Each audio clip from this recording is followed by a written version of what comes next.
Abbaa kan ilmaa kan hafuura qulqulluu waaqa tokkoon amiin.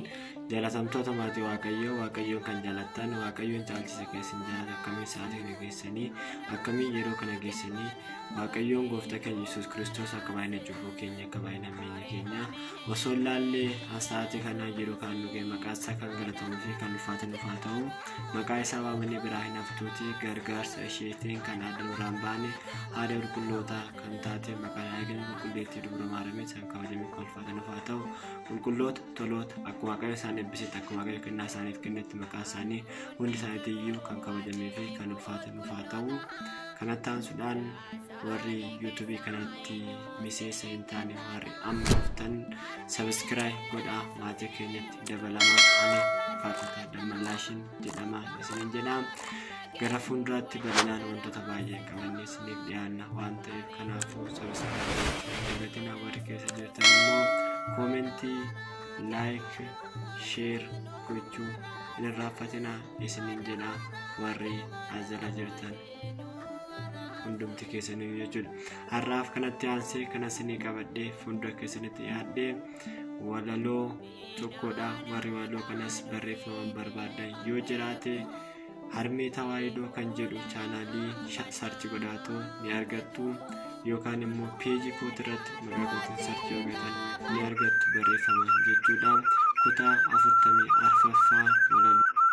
Seetana fageessuu haa mallatteeffannu maqaa abbaa fi ilmaa hafuura qulqulluu akkam nagaa jirtu ijoollee isaa hundinuu baga har'a geessan hundumti keessanuu baga har'a geessan hundumti keessanuu obboloota keenya baga nagaan dhuftan waamicha keenya hundaa hordoftanii isa simannee jirra nutis kabajaanii jaalatamtoota keenya hunduma keessanii jaalatamtoota keenya hunduma keessanuu. Harmee tawaahidoo hundumaa kan waamte waamicha ishee kabajnee mana isheetti argamne tokko lama miti hundumaa kan waamte kan nagaheen dhumne muraa ta'e malee kan nagaheen dhumne muraa ta'e malee.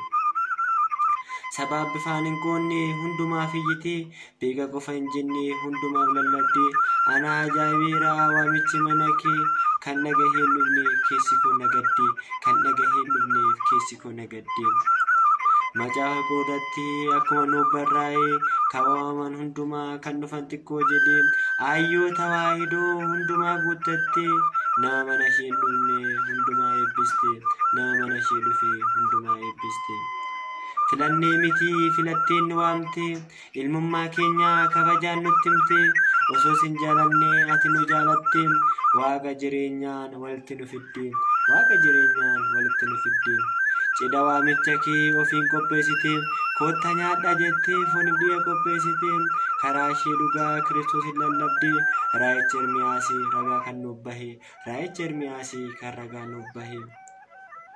Diina kee hundaa ati ni kadhatte malee maal isaan goote dhugaa lallabde malee arjummaa kan kee addunyaa ragaa bahee eebbisuudhaaf jettee hundumaa kan waamte eebbisuudhaaf jettee hundumaa kan waamte. Waamicha kee dhagahee dhufuu osoo barbaadu kan hafee tokko lama miti mannaa lakkaa'u dhukkubaan qabamee ishee kan ciise sagalee isaa osoo barbaadu dhaga'uu kan dadhabe sagalee isaa osoo barbaadu dhaga'uu kan dadhabe.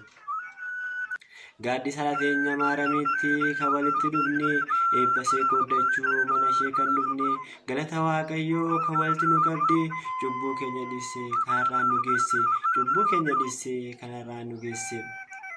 Maaloo koottaa mana ishee haa dhufnu cubbuu keenya waaqatti haa himannu wanta biraa dhiisnee galata haa galchinuu fi hamma bara baraatti mana isaa akka jiraannuu fi hamma bara baraatti mana isaa akka jiraannuu fi hamma bara baraatti mana isaa akka jiraannuu fi galannii fi ulfinni waaqayyoodhaaf haala isaa dabaroo maaram fi ergamoota wareegamtootaaf haa ta'u.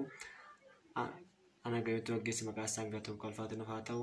Ammas irra deebi'ee warri sabiskiraayib hin goone warri maatii keenya hin taane maatii keenya ta'a maddeen kutinaa maddeen darbinaa fuulduratti bal'inaan waa'ee amantaa gara barumsaatiinis ta'ee faaruudhaan ta'ee waaluudhaan ta'ee Immoo deebi'ee odeeffannoo adda addaatis ta'ee simmaddi dhangeenya kanaafuu sabiskiraayib godha keessatti immoo sheek laayik koomentii kennuu hin dagatinaa isiniin jedha. Hana garam kun irratti nu gaggeesse maqaan gooftaa keenya Yesuus Kiristoos galanni ulfinni isaaf haa ta'u nagaan.